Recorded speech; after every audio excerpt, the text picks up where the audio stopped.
कबीरा खड़ो बाजार में मांगे सबसे खैर, और ना काऊ से दोस्ती और ना काऊ से बैर। तो इसी बात पे जय हिंद और जय भारत। तो शुरू करते हैं आज एक का टॉपिक है आपका नई शिक्षा नीति। हुआ क्या कि इसे हमने बड़े दिन में पढ़ पाया, धीरे धीरे पढ़ पाया, तो आज हम आपको बताते हैं नई शिक्षा नीति। हुआ ये है कि जिस दिन हमारा रफेल आया था और उसी दिन ये नई शिक्षा नीति आई, तो रफेल के उत्साह में ये शिक्षा नीति दब गई थी। तो जरा देख लेते हैं, अब आराम से देख लेते हैं धीरे धीरे। उस दिन उत्साह मना लिया, आज देखते हैं इस शिक्षा नीति में हुआ क्या है। बहुत सारा बदलाव हुआ है। पहले तो इसको कहते हैं 34 साल बाद बदला गया है, तो इसको समझ लिए 34 साल कैसे है। तो देखिए, पहला जो बदलाव था वो देखेंगे 1968 में हुआ। 1968 में हुआ। पॉलिसी में काफ़ी ज़्यादा बड़े बदलाव नहीं थे, थोड़े थोड़े थे। फिर ये 1986 में हुआ बदलाव, एक 1986 में, और इसी को ही 92 में कहते हैं। ये बदलाव हुआ था, लेकिन अपडेशन जो हुआ था 92 में हुआ। अब इसके बाद जरा हम देखते हैं इसमें हुआ क्या। अब जो बदलाव हुआ है वो 2020, और इस 2020 को कहते हैं NEP, new education policy. New education policy में ऐसा क्या है, क्या अच्छाइयाँ हैं, क्या बुराइयाँ हैं। ये देखिए, बुराइयाँ तो हम इसलिए नहीं कह सकते हैं क्योंकि इतने बड़े मसौदे को तैयार करने के लिए हमारे देश में सारे देश से सलाह और मशवरा लिए गए हैं। छोटे छोटे पंचायत, छोटे छोटे प्रतिनिधि और छोटे छोटे स्कूल और स्तर विद्यालय, शिक्षा विधि, कानून विधि, सबसे सलाह लेकर के ये बनाया गया है। तो ये तो बात तय है कि बनाने में अच्छाइयाँ बहुत होती हैं, लेकिन खामियां भी रह जाती हैं। तो सरकार इस खामियों को भी समय समय पर धीरे धीरे पूरा करेगी। तो इसकी पूरी अध्यक्षता करने वाले कस्तूरी रंजन जो थे, उन्होंने इसमें पूरी अध्यक्षता की, और वो इसरो के अध्यक्ष भी रह चुके हैं। ठीक है, वैज्ञानिक। अब बात करते हैं कि इसमें था क्या। तो इस चीज़ को समझने के लिए हम पहुंचते हैं सबसे पहले 10+2। इसमें क्या फ़ायदे कर दिया और क्या नुकसान कर दिया, आराम से आप देखते जाइएगा। देखिए, इसमें मल्टीपल एग्जिट और मल्टीपल एंट्री, ये सबसे महत्वपूर्ण पॉइंट है, आपने खूब सुना होगा। अब हम इसको बताते हैं क्या है ये 10+2। इसकी शुरुआत होती थी हमारे यहाँ 6 वर्ष से, तो यानी 6 वर्ष से शुरुआत हो जाती थी, 6 ईयर से, और हम 12 साल तक पढ़ते थे। तो सिंपल सी बात है, 10+2 कितना हो गया, 12। तो 12 साल हमारी राज्य सरकार हम पर ध्यान रखती थी। तभी तो कहते थे यूपी बोर्ड है, MP बोर्ड है, राजस्थान बोर्ड है, दिल्ली बोर्ड है। तो इस तरीके से जो चलता था वो अलग अलग बोर्ड चलता था। अब क्या है कि अब यहाँ पर एक कहानी बदल गई। अब 6 साल से लेकर के 12 साल। अब इसको जरा देखते हैं, ये कॉन्सेप्ट चला आपका 5, 3, 3, 3, 4। इसको जरा देखते हैं तो ये कितना हो जाता है, 15। इस 15 का मतलब क्या हो गया। क्या सरकार आपको 12 साल के बजाय 15 साल का ध्यान रखेगी? बिल्कुल नहीं, ऐसा नहीं है। देखिए, वह उतना ही ख्याल रखेगी, उतनी ही उम्र तक रखेगी। आप अंदाजा लगाओ, ये कितना हो गया, ये हमारा हो गया 12 और 6 18 साल। 18 साल तक आपका ध्यान रखती थी। अब यहाँ देखिए, 15 और 3 जोड़ दीजिए, कितना हो गया, 18। यहाँ भी हो गया।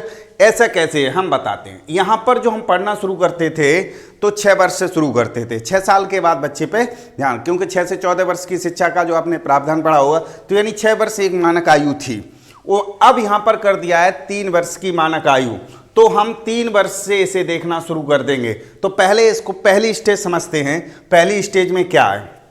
पहली स्टेज में हमारे पास है फाउंडेशन। इस फाउंडेशन कोर्स में क्या है, फाउंडेशन स्टेज जिसे बोलते हैं फाउंडेशन स्टेज। पहला स्टेज है हमारा 5 साल का। तो इस 5 साल में क्या है, पहले स्टेज में 5 साल हैं। मैंने आपको लिखा है स्टार्टिंग इसकी 3 साल से हो जाएगी। बच्चा 3 साल का हो गया और स्कूल में डाल दिया जाएगा। समस्या ये थी कि छोटा बच्चा स्कूल में रुकता कैसे है, उसका मन नहीं लगता है, जबरदस्ती पढ़ाया जाता है, ये वही समस्या थी। तो इसके लिए सरकार ने क्या नियम लगाया कि 3 साल वो प्ले ग्रुप में खेलेगा, यानी वो 3 साल तक सिर्फ स्कूल जाएगा, जो चाहे वो करेगा, खेलेगा, कूदेगा, रंग फैलाएगा, जो कुछ भी मिट्टी से जो कुछ खेलना चाहेगा, क्योंकि सारे प्रकार के खिलौने उसको वहाँ मिलेंगे। यही चीज़ यहाँ पर क्या कर दिया, 3 साल के लिए। अब तक क्या थे कि हम आकर घर से खेलते थे, बच्चों के साथ, कॉलोनी के साथ इधर से उधर भटकते रहते थे। ये सारा जो काम हमको अब करना है वो स्कूल में ही करना। दूसरी चीज़, टीचर भी ऐसे ट्रेन किए जाएंगे कि वो गार्जियंस की तरह बच्चों को ट्रीट करेंगे, बिल्कुल फ्री हैंड, जो करना है कुछ करो, केवल आओ। उससे क्या होगा, बच्चा जो स्कूल जाने से डरता था वो नहीं डरेगा। जैसे हम ही थे, स्कूल नहीं जाते थे, खेत में छिप जाते थे, फिर लौट के आ गए, फिर चले आए, खाना खा लिया, यही सिस्टम। लेकिन अब ऐसा नहीं है। बच्चों को जब खेलने के लिए स्कूल मिलेगा तो क्यों नहीं हो जाएगा सीधा सीधा। तो इस 5 साल में 2 सेक्टर बनाए गए। कौन कौन से? पहले 3 साल तो बेटा खेल लो आप, खूब जब हमारी इंटरेस्ट बन जाएगा, स्कूल में जाने लगेंगे, फिर क्या करेंगे, उसी खेल खेल के साथ में फर्स्ट और सेकंड 2 क्लास उसे पोएम देंगे, लिखने के लिए देंगे, छोटा आ देंगे, बड़ा आ देंगे, गिनती देंगे, जो कुछ भी देना होगा वो दे देंगे। धीरे धीरे उसे फर्स्ट और सेकंड दोनों क्लास उसमें करा देंगे, यानी चौथी साल और 5वीं साल हो गई हमारी 5 साल। फिर से समझ लो 3 साल हम खेलते रहे गोल गोल करके, जो कुछ भी किया वो किया, लेकिन उसमें भी अपना अपना स्टेज होगा। जो बच्चे आएंगे छोटे वाले वो अलग खेलेंगे, बड़े जो भी करेंगे वो कर लेंगे। फिर 2 साल जो हमारे बचेंगे उसमें फर्स्ट और सेकंड कर लिया।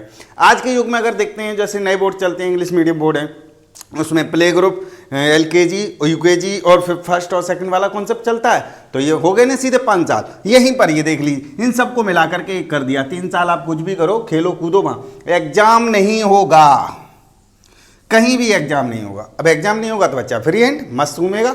हाँ, इसमें सकारात्मक ही देखेंगे, नकारात्मक की बात होगी वो हम लास्ट में बात करेंगे, क्या उससे नुकसान भी हो सकते हैं। देखिए 2 इयर्स में फर्स्ट और सेकंड हो गया, ये तो बात होगी हमारी 5 साल की। अब हमारे पास आते हैं अगले 2 साल, वो अगली यानी 5 हो गया, इसके बाद देखते हैं 3 साल। अगले 3 साल में क्या करते हैं, तो अगले 3 साल में हम करते हैं प्रिपरेटरी। हाँ, तो अभी हम जो बात कर रहे थे प्रिपरेटरी स्टेज की, पहले हमने पढ़ लिया आपका फाउंडेशन स्टेज, अब पढ़ते हैं प्रिपरेटरी स्टेज। इस प्रिपरेटरी स्टेज में क्या होगा, इसमें क्या है कि इसके 3 साल, पहले 5 साल हमारे क्लियर हो चुके हैं, तो अब हमारा कौन सा आ गया, अगले 3 साल। तो अगले 3 साल में बच्चा क्या करेगा, कक्षा 1 कर लिया, कक्षा 2 कर लिया, क्लास 1 और क्लास 2 पढ़ लिया, तो कहां से शुरू करेगा, 3rd, 4th एंड 5th, यानी कक्षा 3, 4 और 5 क्लियर हो गई। तो हमारे पास सीधे 5 तक पहुंच गए। तो हमारे पास ये 2 कॉन्सेप्ट कैसे क्लियर हुए, इसमें क्या हो जाएगा कि आप धीरे धीरे धीरे धीरे बच्चे को पढ़ाई से भी रूबरू कराना होगा, धीरे धीरे आपको सिखाना होगा। यानी कक्षा 3 भी पढ़ाना है, 4 भी पढ़ाना है, 5 भी, और इसमें छोटे छोटे एग्जाम भी शुरू हो जाएंगे। तो बच्चा अपने आप जब 3 साल अपने आप खेलेगा, फिर उसमें 2 साल पढ़ लेगा, 5 साल मौज कर लेगा, तो फिर उसे पढ़ाई से इतना डर नहीं लगेगा, जो भागता था वहां नहीं भागेगा।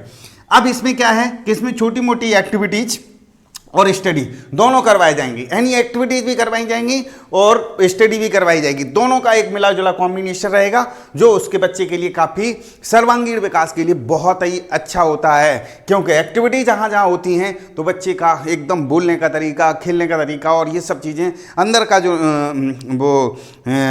वो होती है क्या क्वालिटी, वो निखर आती है।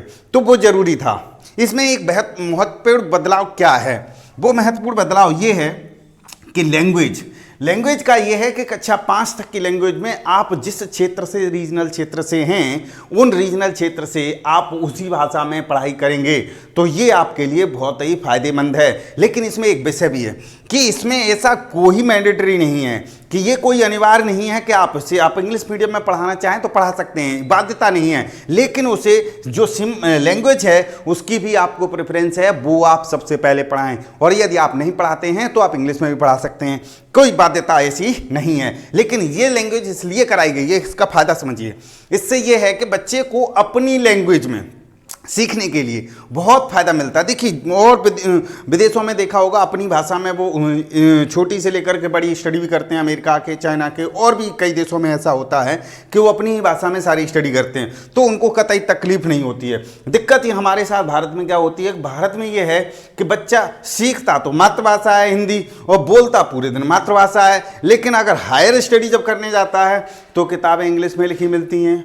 अब इंग्लिश में लिखी मिलती हैं तो उतना कंफर्टेबल नहीं समझता जितना वो हिंदी में समझता है। बस यही से थोड़ी सी उसके लिए बहुत अच्छी, यानी उससे निखारने का बहुत अच्छा अवसर मिल जाएगा। हालांकि इसमें एक नकारात्मक बात आएगी, वो भी हम बाद में बताएंगे। फायदा बहुत है, नकारात्मक तो थोड़ा बहुत होता है। इससे यही है कि बच्चे के प्रति जो इंग्लिश की जो भावना थी वो कम हो जाएगी।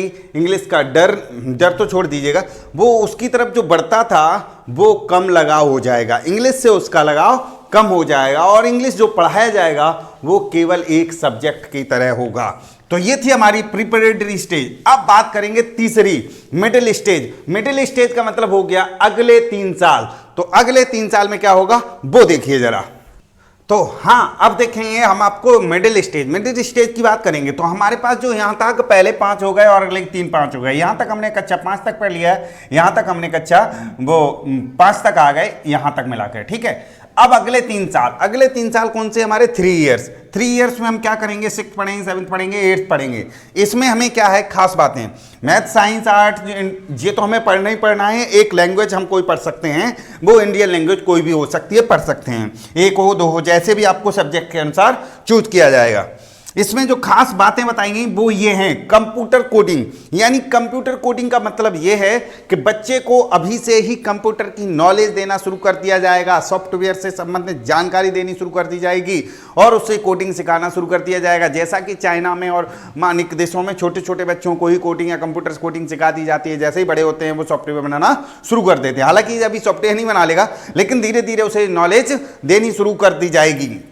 इसमें जो सबसे महत्वपूर्ण और पॉइंट आया वो आया आपका वोकेशनल और टेक्निकल कोर्स। वोकेशनल व्यवसायिक शिक्षा कहते हैं। व्यवसायिक शिक्षा है कि इन शिक्षाओं के साथ साथ यदि हमारा बच्चा कोई नई शिक्षा लेना चाहता है या जिसका उसमें किसी में रुझान है, तो वो जैसे आपके रुझान है सिलाई, कढ़ाई, कताई, बुनाई, पेंटिंग, डैशिंग, डेंटिंग, जो भी आपको आप अच्छा कर सकते हैं उसमें आपको वोकेशनल कोर्स अगर हैं वो उनमें आप ले सकते हैं। ये सबसे अच्छी बात है, क्योंकि जब हम पढ़ते थे तो हमें पुस्तक कला सिखाई जाती थी, नाम था पुस्तक कला। पुस्तक कला में क्या था कि तरीके की नई नई चीज़ें हमको सिखाई जाती, पेपर से बनाना, लड़ियाँ बनाना, छल्ले बनाना, बहुत सारी चीज़ें थी उसमें। अब तो मुझे खैर याद भी नहीं, बहुत समय हो गया, कम से कम 15-16 साल तो निकल ही गई होंगी, 20 हो गई करीब।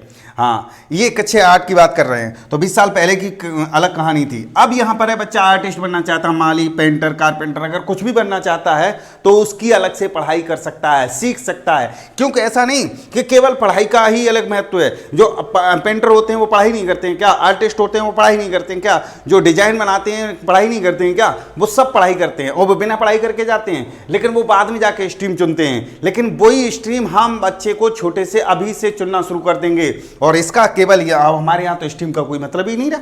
अब हम बताएंगे आपको अगली बात में क्या है। वो मिडिल क्लास हो गई, मिडिल क्लास में 6 हो गया, 7th हो गया, 8th हो गया, 3 क्लास हो गई। उसके बाद में math, science, art, regional language, वो इंडियन लैंग्वेज कोई पढ़ सकते हैं, ये बात हो गई।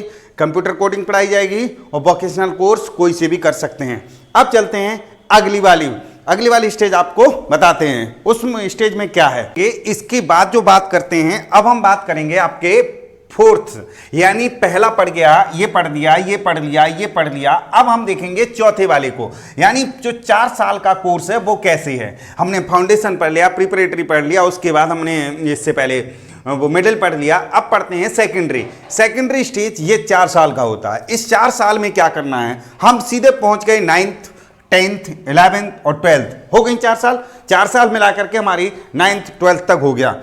इसमें सबसे खास बात जो मिलेगी आपको वो मिलेगी कि एग्जाम, अब सेमेस्टर एग्जाम होंगे। अब सेमेस्टर एग्जाम फर्स्ट और सेकंड जो हमारे हाफरली और क्वार्टरली होते थे, अब वो मैग्ना एग्जाम की तरह होंगे। यानी फर्स्ट यानी 9th में 2 एग्जाम, 10th में 2, 11th में 2 और 12th में 2, तो वो कितने हो जाएंगे? 4 दूनी 8 एग्जाम पास करेगा। तो इससे क्या हो जाएगा, बच्चे का रुख है वो पढ़ाई की ओर हमेशा बना रहेगा।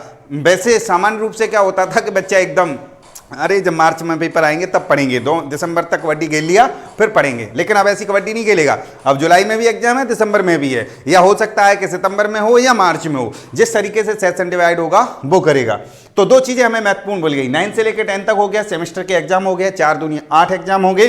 तीसरी बात, इसमें फॉरेन लैंग्वेज पढ़ने का भी आपको पूरा ऑप्शन मिलेगा। फॉरेन लैंग्वेज, इंग्लिश, ब्रिटिश, जो भी आप चाहें वो आप पढ़ सकते हैं। लेकिन इसमें एक चीन की भाषा भी शामिल नहीं की गई, मंडारिन। उसकी वजह हमारा भी तनाव चल रहा है इस वजह से। हालांकि सरकार बाद में कुछ सुझाव मिला करके बढ़ा सकती है, घटा सकती है, जो भी है वो सरकार के ऊपर है, लेकिन बढ़ा दी जाती तो अच्छी बात थी। उससे हमें ये फायदा था कि हमारी सेना को लैंग्वेज समझने में, चाइनीज़ लैंग्वेज समझने में बहुत हमको मदद मिलती है। और वो हमारे जो छात्र हैं वो अगर बिजनेस करना जाते हैं, बिजनेस वहाँ जाते हैं, सेटल होते हैं, या सारी चीज़ें हैं, तो काफ़ी उनको मदद मिलती है यदि वो चाइनीज लैंग्वेज जानते हैं।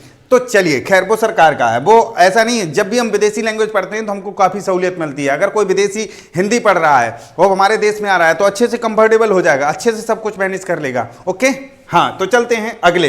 तो यहां पर एक नो स्ट्रीम, सबसे बड़ा महत्वपूर्ण पॉइंट यहीं पर है, नो स्ट्रीम।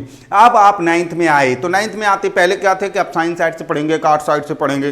अब 4 लोगों से पूछता है, बच्चा छोटा था, हम पूछने जाते थे साइंस साइड ले लेके आर्ट साइड। जिसने भी आर्ट साइड से ले लिया उसको बहुत छोटा सा तुच्छ समझते थे, ओ आर्ट साइड ले ली है, मतलब कुछ नहीं है, हमारी इच्छा थी, या हम नहीं जानते थे, या हम कमजोर थे, या मुझे नहीं पता कि कौन सा अच्छा होता है। साइंस, कुछ टीचर ऐसे होते थे जलन की वजह से, टीचर नहीं आसपास के लोग डरा देते थे, साइंस तुम पढ़ लोगे, बहुत मेहनत करनी होगी, ये करना होगा। अरे भैया, जो कुछ करना होगा वो देखी जाएगी ना, आप क्यों डरा रहे हो फालतू का। ऐसा ही होता था। हम 8th में पढ़ते थे, उसके बाद हम इधर तो पूछने गए कि साइंस साइड ले लें, बड़ी गर्व से हम साइंस साइड ले लें। तो भैया हमने ले ली, किसी ने कह दिया देखो साइंस ले लो तो ये करना पड़ेगा, आर्ट ले लो तो ये नहीं करना पड़ेगा। अरे हमने कहा जो भी हो, हमने अपनी साइंस साइड ले ली। तो उसमें क्या था, गर्व फील होता था। अब जिसने आई साइड ले ली वो का मूर्ख थोड़ा ही है, ऐसा नहीं था। अब वहीं पर क्या कर दिया है कि अब आपको कोई चॉइस का ऑप्शन, पूरा ऑप्शन मिलेगा आपको। आप चाहे जो सब्जेक्ट ले लें, आप मैथ के साथ में बायोलॉजी पढ़ें, बायोलॉजी के साथ में कॉमर्स पढ़ें, कॉमर्स के साथ में फिजिक्स पढ़ें, फिजिक्स के साथ साइंस पढ़ें, जो भी आप पढ़ना चाहते हैं बिल्कुल स्वतंत्र रहें। लेकिन वो कोर्स डिसाइड करेगा क्या क्या अवेलेबल हैं। लेकिन आपके लिए कोई ऐसी छूट नहीं है। स्ट्रीम का सेक्शन ही खत्म हुआ कि पहले क्या हमने साइंस साइड ले ली तो हम MSc करेंगे, आर्ट साइड ले ली तो MA कर पाएंगे, कोई बाउंडेशन नहीं है। अब हम सीधा हमको ग्रेजुएट मिलेगा और पोस्ट ग्रेजुएट बनेंगे। कोई MSc और BSc वाले नहीं फायदे, और शादी वालों के लिए और फायदा है। अब तक MA बता दिया तो कोई टिकता ही नहीं था, MSc बता दिया तो टिक जाता था। अब ना MA है ना MSc है, सीधे सीधे क्या है, ग्रेजुएट है। तो जरा देखते हैं इसमें क्या है। तो फॉरेन लैंग्वेज हमने सीख ली, नो स्ट्रीम सीख लिया, मल्टीपल सब्जेक्ट भी सीख लिया, क्रिटिकल थिंकिंग। बहुत बार आपने सोचा होगा कि क्रिटिकल थिंकिंग क्या है। मैं आपको बताता हूं कि जब भी आप कहीं भी पढ़ते हैं या लिखते हैं तो आपको ये सोचते हैं इसकी पढ़ाई का जरूरत कहाँ होती है। IAS पढ़ता रहता है, हिस्ट्री, ज्योग्राफी, मोहम्मद गजनवी आया, मोहम्मद गजनवी लड़ा और पृथ्वीराज चौहान मरा, जिंदा, बहुत सारी चीज़ें हम पढ़ते रहते हैं मॉडर्न हिस्ट्री में। गांधी जी जिंदा हुए, गांधी जी मर गए, गांधी जी अंग्रेज आए, उससे फायदा क्या मिलता है। तो यहां पर क्या है कि अब तक हम रिटर्न वाली कहानी सीख रहे थे, अब तक जो थी वो रिटर्न थी, उसका भी एक मतलब था, उसको ऐसा नहीं था हम फालतू पढ़ रहे थे। जो हम पुरानी चीजें पढ़ते हैं उससे हमको ये फायदा मिलता है, दिमाग का विकास होता है, दिमाग बड़ा होता है, दिमाग को विकसित करने के लिए हमारा काम किया जाता था वो। अब जो किया जाएगा वो उससे भी अच्छा काम किया जाएगा। अब ये नहीं किया जाएगा कि मोहम्मद गौरी ने आक्रमण किया, कब किया, कितनी बार किया, कब हारा और कब जीता। अब आपको ये सिखाया जाएगा कि यदि मोहम्मद गौरी आक्रमण नहीं करता तो भारत की स्थिति कैसी होती, पृथ्वीराज चौहान के युद्ध नहीं होते तो दिल्ली की संस्था कैसी होती, अगर दिल्ली में सभी सल्तनत काल के तख्ता पलट नहीं होते तो स्थिति क्या होती। इस तरीके से क्रिटिकल थिंकिंग सोची जाती है। सपोज सुभाष चंद्र बोस या चंद्रशेखर आज़ाद थोड़े से नरम जुनूक के होते तो क्या होता, अगर सुभाष चंद्र बोस मान लीजिए आज प्रधानमंत्री होते तो क्या होता। तो ये सारी चीज़ों को क्या, क्यों, कब, इन चीज़ों को लेकर के बच्चों को सोचने की क्षमता बढ़ाई जाएगी। रटने की बजाय सोचने की क्षमता, तार्किक और लॉजिकल और रीजनिंग के माध्यम से उसको मजबूत किया जाएगा। क्योंकि सीधी सी बात है, जब आप लॉजिकल सोचेंगे तभी लॉजिकल दिमाग आपका तेज होगा। तो ये तो हमने देख लिया आपका सेकेंडरी। अब इसके बाद इंटर तक पढ़ लिए, तो अब इंटर के बाद अब क्या करना है, ऐसा थोड़े यहीं बैठ जाएंगे, आगे भी तो पढ़ना है। तो वो आगे कैसे पढ़ेंगे, अब ये मत कह देना सर BA कैसे करेंगे, अब BA रहा ही नहीं। अब BA, अब तुम BA तो जब करोगे जब आर्ट साइड लोगे, अब BSc कि जब तुम साइंस साइड लोगे, ना BSc ना BA, आगे क्या पढ़ोगे, ग्रेजुएशन। क्या नाम है, ग्रेजुएशन। तो जरा देख लेते हैं, अब ग्रेजुएट हो जाते हैं। अब बात करेंगे ग्रेजुएशन की। तो ग्रेजुएशन में क्या है कि ग्रेजुएशन अब हमारा हो गया 4 साल का। तो MA, MSc, BA, BSc, वो BA, BSc, BCom, TCom, ये सब का काम खत्म हो गया। सीधा क्या हो गया, ग्रेजुएशन। ग्रेजुएशन कैसे करेंगे वो हम जरा देखते हैं।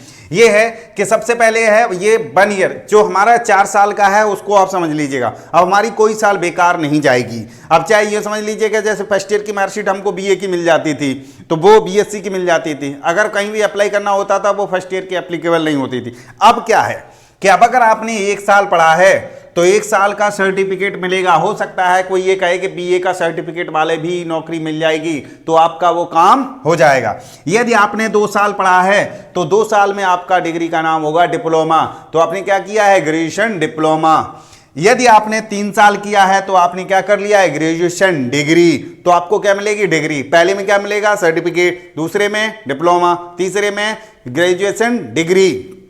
और अगर आपने 4 साल किया है तो research, graduation research and development का कहा जाएगा, यानी रिसर्च आपने की है तो वो कैसे आपको कहा जाएगा, ग्रेजुएशन। तो वो आपका हो गया ग्रेजुएशन 4 साल का। अगर आप यहीं रुक गए तो और अच्छी बात है, पढ़ लिए इतना ही है, और आगे भी अगर पढ़ने का मन है, कह रहा हमारे पास और ज़्यादा कुव्वत है, तो हम करते हैं फिर पोस्ट ग्रेजुएशन, पीजी में पहुंचते हैं। तो पीजी में अब करेंगे, तो अब क्या करेंगे, तो पीजी 1 साल और 2 साल की है। तो 1 साल और 2 साल की पीजी ऐसे कैसे हो गया भैया, हम बताते हैं तुमको। यदि आपने रिसर्च एंड डेवलपमेंट यानी रिसर्च तक पढ़ा है, ग्रेजुएशन आपने रिसर्च तक पढ़ा है, 4 साल का ग्रेजुएशन किया है, तो 1 साल में ही पीजी हो जाएगा। तो फायदा हो गया ना आपको, कौन सा, कि लगातार पढ़ते रहो, तो उधर आपको ग्रेजुएशन का, रिसर्च का भी आपको डिप्लोमा मिल जाएगा, और 1 साल में आपको क्या मिल जाएगा, पीजी भी मिल जाएगा। दोनों फायदा हो गए, 4 और 1 5 साल, और इंटर के बाद 5 साल तो वैसे ही लगती हैं ग्रेजुएशन और एमएससी में, पीजी में। अब जरा बढ़ते हैं अगले तरफ। 2 साल का ग्रेजुएशन कैसे हो गया। अब मान लीजिए कोई यहां पर 3 साल का डिग्री लेके भाग गया, तो वो क्या करेगा, वो उसको 2 साल का ग्रेजुएशन करना पड़ेगा, तब वो जाकर के पीजी कहलाएगा। ओके, अब यहां पर एक चीज जो फायदा है वो ये है कि यदि हम पहली साल बंद करने के बाद बंद हो जाते हैं, पैसे की कमी है, कोई प्रॉब्लम है, घर में कोई समस्या है, पैक एग्जाम नहीं दे पाया, जो भी है, तो कोई बात नहीं है, हमने फर्स्ट ईयर करके छोड़ दिया था, 2-3 साल 4 साल पैसे कमाए, इधर उधर पढ़े लिखे, और उसके बाद पैसा इकट्ठा कर लिया, तो हम जब दोबारा जाएंगे, री एंट्री वाला जो कॉन्सेप्ट है वो शुरू हो गया है। कहीं से भी आप री एंट्री मार सकते हैं। इसका मतलब ये हो गया कि आपको अब तक क्या होता था कि यदि आपने गैप कर दिया है तो तमाम तरीका के एफिडेविट लगाओ, ये लगाओ, वो लगाओ, या फिर आप शुरू से ही पढ़ें, तो ये प्रॉब्लम हो जाती थी। बहुत सारे बच्चों की बीएससी और बीकॉम कंप्लीट नहीं हो पाती थी। अब क्या है कि आपने अगर 1 साल पढ़ने के बाद छोड़ दिया, इस साल में कोई विशेष काम है तो कोई बात नहीं, अगले साल आ जाइएगा, अगले साल आप 2 इयर्स का ले लीजिएगा, फिर आपको डिप्लोमा मिल जाएगा, फिर चले जाओ पैसे कमाने के लिए, यानी जो भी चाहें आप वो कर सकते हैं। अब यहाँ पर हमको एक चीज़ समझ नहीं आई कि अगर कहीं जॉब की वैकेंसी निकलती हैं या वैकेंसी निकलती हैं, तब क्या करोगे, तब कौन सी डिग्री लगेगी। यहां तो पता नहीं लग रहा है यार, 4-4 दे रखी हैं भैया, कौन सी लगेगी, हम आपको बताते हैं कौन सी लगेगी, चिंता कतई मत करो। देखो ऐसा है, जब नौकरी में मांगे जाएंगे तो ये वाली डिग्री मांगी जाएगी, कौन सी, 3 साल की, जो अब तक चलती थी, यानी कौन सी, कंप्लीट 3 साल की। हाँ, वो बात अलग है कि किसी ने स्पेशल लिख दिया है कि मान लीजिए सर्टिफिकेट्स वाले भी हमारे यहाँ चलेंगे, तो कोई बात नहीं है। उसने कह दिया हमारे यहाँ डिप्लोमा वाले भी चलेंगे, तो अलग बात है। ऐसा नहीं है कि सारे जॉब में जो होगा वो केवल ग्रेजुएशन होगा, लेकिन सामान्य रूप से एसएससी बैंक से और जिनमें जो मांगा जाता है वो ग्रेजुएशन, उसमें सिर्फ ये 3 साल वाली डिग्री ही उसके लिए काम कर जाएगी, उसके लिए रिसर्च वाला डिग्री होना आवश्यक नहीं है। पहला पॉइंट यहाँ से हो गया। अब तो हम उसकी बात नहीं करेंगे एसएससी और बैंक की, अब एसएससी बैंक और रेलवे की, इनके लिए हम आपको एक अगली वीडियो बनाएंगे, एनआरए और सीईटी वाले, तो उसमें हम आपको बताएंगे। तो यहाँ पर अब क्या, अगले पीजी के बाद क्या किया, एक काम और कर दिया कि जो एमफिल था वो ख़त्म कर दिया। एमफिल के बाद हमें पीएचडी थोड़ा आसान हो जाती है, 1 साल हमें कम मिल जाती थी, लेकिन अब क्या हो गया है कि अब एमफिल ख़त्म कर दिया और पीएचडी ही कर दिया है। पीएचडी 4 ईयर, 4 साल में उसे कंप्लीट, अब तक तो प्रावधान था 5 साल का, या उसका कोई प्रावधान मत कहिएगा, वो ऐसा था कि जब तक किसी प्रोफेसर के अंडर में रह करके आप पूरी नहीं कर लेते थे तब तक उसे, लेकिन उसका ड्यूरेशन फिक्स नहीं था, कोई 2 साल में, कोई 3 साल में, कोई 4 साल में। लेकिन अब ऐसा है कि अब उसे लगातार वो कर रहा है तो 4 साल में उसको मिल ही जाएगा। तो ये तो हमने आपको बता दिए ग्रेजुएशन, पीजी और ग्रेजुएशन और पीजी दोनों की हुआ। अब इससे संबंधित कुछ खास बातें भी देखेंगे। कौन कौन सी खास बातें हैं, जरा हम खास बातें आपको बताते हैं। कौन कौन सी खास, हाँ, तो अब हम बात करेंगे अब कुछ महत्वपूर्ण पॉइंट। इसमें कुछ महत्वपूर्ण पॉइंट क्या क्या हैं, और जो इसमें कुछ अच्छाइयाँ कुछ बुराइयाँ वो भी अच्छी हम बताते हैं आपको। नेगेटिव और पॉजिटिव पॉइंट क्या क्या हो सकते हैं। तो जरा पॉजिटिव पॉइंट और नेगेटिव पॉइंट की बात करते हैं। पहले महत्वपूर्ण पॉइंट देख लेते हैं। एक तो MHRD, ministry of human resource and development वाला जो हमारा मंत्रालय था, उसका नाम बदल करके शिक्षा मंत्रालय यानी एजुकेशन मिनिस्ट्री ऑफ एजुकेशन कर दिया गया है। तो इसका नाम अब जो हो गया है, MHRD का नाम क्या हो गया, मिनिस्ट्री ऑफ एजुकेशन नाम कर दिया गया है। दूसरा सबसे खास बात है कि जीडीपी का 6%, अब तक तो शायद 3% भी खर्च नहीं होता था, अब जो कर दिया गया है वो 6%। जब 6% कर देंगे तो हमारे देश में जो है शिक्षा का बहुत बड़ा विस्तार हो जाएगा। जहां मान लीजिए कि आपके पास स्कूल में जितने 10 बेंच थी तो वहां पर हमारे पास 20 हो जाएंगी, या यूं मान सकते हैं कि हमारे जिले में 50 स्कूल थे तो वहां पर हमारे 100 स्कूल हो जाएंगे। तो यहां पर हमारे 2 शिक्षक थे, वहां पर हमारे 4 शिक्षक, यानी इसी तरीके से एक औसतन लगाते हैं तो क्या हो जाएगा कि हमारे जो शिक्षा का विकास अच्छा हो जाएगा। लेकिन इसमें कुछ चीजें बदलाव करनी पड़ेंगी, वो क्या है वो हम अभी बात करते हैं। एक उसमें हो गया कि फीस लिमिट, स्कूल की फीस लिमिट। प्राइवेट स्कूलों ने अपनी मनमानी कर रखी थी कि जो चाहे वो फीस ले ली, 50,000, 20,000, 1 लाख, 2 लाख, 3 लाख और डोनेशन से एडमिशन। अब ऐसा नहीं होगा, अब सरकार द्वारा ऊपर से चेंज कर दिया जाएगा कि इतना मानक आपको फीस तय कर दी जाएगी, उससे ज़्यादा आप नहीं ले सकते हैं, पढ़ाएंगे तो नहीं पढ़ाएंगे तो। ठीक है, ये बहुत अच्छा काम हुआ है, लूट वाला काम खत्म हो गया। उसके बाद हो गया फॉरेन यूनिवर्सिटी। यहां पर हमारे देश में फॉरेन यूनिवर्सिटी भी 50 foreign top foreign university invest कर सकती हैं या ला सकती हैं। उससे फायदा क्या मिलेगा? पहले भी ये मनमोहन सरकार लाई थी लेकिन सब रोक दिया गया था। हुआ क्या था कि इसलिए इस फायदा ये है इसमें कि जब कोई बड़ी कंपटीशन वाली यहाँ आएगी तो एक तो हमें एक अच्छा विकल्प मिलेगा पढ़ने के लिए। हम कैम्ब्रिज नहीं जा सकते, ऑक्सफोर्ड नहीं जा सकते, विदेश में नहीं पढ़ सकते, तो वो यूनिवर्सिटी अगर हमारे भारत में आएंगी तो हम यहीं पे ऑक्सफोर्ड यूनिवर्सिटी सब चीज़ पढ़ सकते हैं। दूसरी चीज़ यहाँ पर यह है कि जो हमारी यूनिवर्सिटियाँ हैं, डॉक्टर भीमराव अंबेडकर का नाम सुनते ही वहाँ कभी हाई स्कूल किसी ने, हाई स्कूल के बाद वो पढ़ गया तो पढ़ गया, उसके बाद तो उसे कुछ मिलता ही नहीं। क्या है कि यूनिवर्सिटी में चला गया, मार्कशीट उसकी लटक गई और जिस दिन मार्कशीट मिल गई उसने गंगा नहा दिया। बस ये मान के चलिए वो जो हमारी यूनिवर्सिटी में लटक गया। हमारी यूनिवर्सिटी का नाम है डॉक्टर भीमराव अंबेडकर, खुद सुन लो, नाम बोल रहा हूं, doctor Bhimrao Ambedkar, Agra university. Agra university का ये हाल है कि आप उसमें घुस जाओ और आप पास होके निकल आए तो आपने बहुत अच्छे कर्म किए हैं। कभी मार्कशीट नहीं मिलेगी, कभी नंबर गलत है, कभी एब्सेंट हो, कभी ये है, कभी स्कूल जाओ, कभी बहुत सारे लोचे हैं। तो खैर, अब इनकी जब ऐसे लगेगा हमारे साथ में कोई कंपटीटर है तो वो भी अपने आप को संभालने की कोशिश करेंगे और उच्च स्थान ले आएंगे। उसके बाद रिजल्ट अब तक क्या था कि एक ही टीचर पे डिपेंड करता था कि वही टीचर देगा रिजल्ट। अब ऐसा नहीं है, अब एक काम हो गया, लेकिन इसमें कुछ नुकसान भी हो सकते हैं, हो सकता है फायदा भी है। मार्क्स आपको जो मिलेंगे वो तो मिलेंगे ही, सेल्फ असेसमेंट भी करेंगे। सेल्फ असेसमेंट ये है कि आप किस तरीके से काम करते हैं, अपने आप को नंबर देंगे, हम कितना अच्छा करते हैं कितना नहीं करते हैं वो आप जानते हैं, तो वो अपने नंबर अपने आप देंगे। अब कहेंगे मैं तो अपने 100 के 100 ले लूँगा। अरे भाई साहब, 100 के 100 ले लोगे, किसी के सामने लोगे? अगर आपने कह दिया कि मैं विधिवत नियम से काम करता हूँ, 8 बजे से शाम 8 बजे तक 6 घंटे पढ़ता हूँ, तो चेक करके दिखाना पड़ेगा ना आपको। तो वही वाली बात है कि वो आपको खुद। दूसरी चीज़ फ्रेंड्स भी नंबर देंगे। अब वो उसका तरीका क्या होगा, उसकी कमेटी बनेगी, कैसे क्या होगा वो है कि कैसे मित्र कैसे नंबर देंगे वो मालूम पड़ेगा। लेकिन मित्र नंबर देंगे उसका मतलब ये हो गया, क्लास में कुछ लोग थे ऊट पटांग या उजट टाइप के, वो अपने मनाही तब वो करते थे, लेकिन अब उनको किसका डर रहेगा? एग्जाम वो नंबर्स का। अगर हम इसके साथ दुर्व्यवहार करेंगे, इसके साथ गलत करेंगे तो ये हमारे नंबर काट देगा या कटवा देगा। दूसरा टीचर्स को भी अब अपने नंबर देने होंगे कि वो छात्र के साथ क्या है, अपने अलग से नंबर देगा।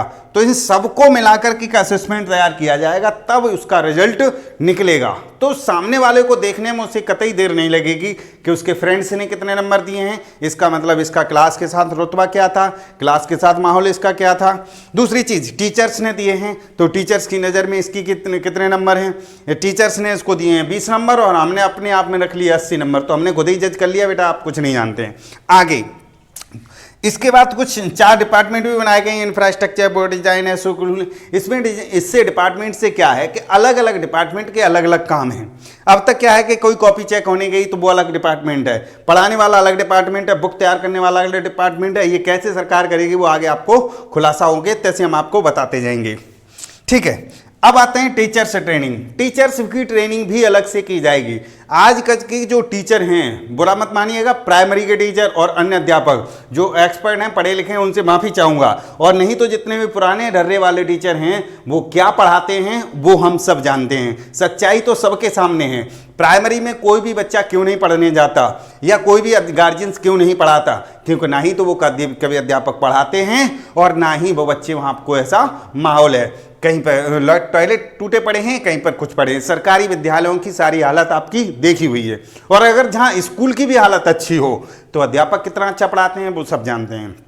ठीक है, अब जिनको 60,000 सैलरी मिल रही है वो अगर इतनी ईमानदारी से नहीं पढ़ाएंगे तो ये 3,000 और 4,000 वाले टीचर कितनी मेहनत करते हैं ये समझ लीजिएगा। खैर वो अलग चीज़ है। टीचर को ऐसी ट्रेनिंग दी जाएगी कि बच्चों के साथ अच्छा और फ्रेंडली, अच्छा व्यवहार करके उसके साथ पढ़ाएं। तो ये जो पॉइंट थे कुछ, अब इसमें जो कुछ नेगेटिव पॉइंट्स जो हमने आपको बताए, वो नेगेटिव पॉइंट यह हैं कि यदि इंग्लिश अगर बच्चे को दूर रहेगी तो इंग्लिश के लिए कम के बच्चों का लगाव अलग हो जाएगा, बच्चे का उससे अलग हो जाएंगे, और थोड़ी सी विदेशों में नौकरियों के लिए उसके लिए थोड़ी सी दिक्कत हो जाएगी। यदि वो शुरू से ही मूड बना लिया है कि हमें इंग्लिश में पढ़ना है तो बात अलग है, लेकिन इस लेवल पे आके वो इंग्लिश जल्दी नहीं सीख पाएगा। पहला नुकसान तो यहाँ पर ये कह सकते हैं। दूसरी यहाँ पर एक बात ये कर सकते हैं कि जो फ्रेंड्स जो नंबर दिए जाते हैं, तो कहीं ऐसा ना हो कि जिस तरीके से रैगिंग चली थी कि रैगिंग में भी को बच्चों को खोलने का ही तो एक आधुनिक विचार चला था, जिस तरीके से रैगिंग को गलत ठहरा दिया गया, कहीं ऐसा ना हो कि इन फ्रेंड्स से नंबर जबरदस्ती लेने का भी नंबर हो। जो दबंग हो वो कहते थे नंबर दे दे पूरे 100, नहीं तो कुटेगा। तो ये भी एक पॉलिसी हो सकती है। क्या ये नंबर गुप्त रखे जाएंगे कि ओपन रखे जाएंगे? मैंने मान लिया कि मैं आपको नंबर नहीं देना चाहता, मैं आपको 5 नंबर देना चाहता हूं, और आपने कह दिया कि चल बाहर मिल, तो ये समस्या कैसे निपटेगी वो सरकार देखेगी। क्योंकि जो हमारा यहाँ वो चला था, क्या नाम है, रैगिंग वाला सिस्टम चला था, उसमें भी यही था कि नए बच्चे को खोलना, लेकिन वो कितना गुंडागर्दी में बदल गया, बच्चों ने सुसाइड करना शुरू किया, वो सरकार ने उस पर रोक लगा दी है। तो ये चीज़ थी जो हमने आपको बताने की कोशिश की। तो इतने महत्वपूर्ण पॉइंट बदले गए हैं, तो बहुत कुछ शिक्षा में बदला गया है, अच्छाइयाँ भी हैं, बुराइयाँ भी हैं, बहुत कुछ निकलेगा, और वो हम आपको धीरे धीरे बताते रहेंगे। तो जैसा आपको लगा हो वो हमें आप बताते जाइएगा, कमेंट में बताइएगा, और हम मिलते हैं आपको नेक्स्ट वीडियो में। जय हिंद, जय भारत।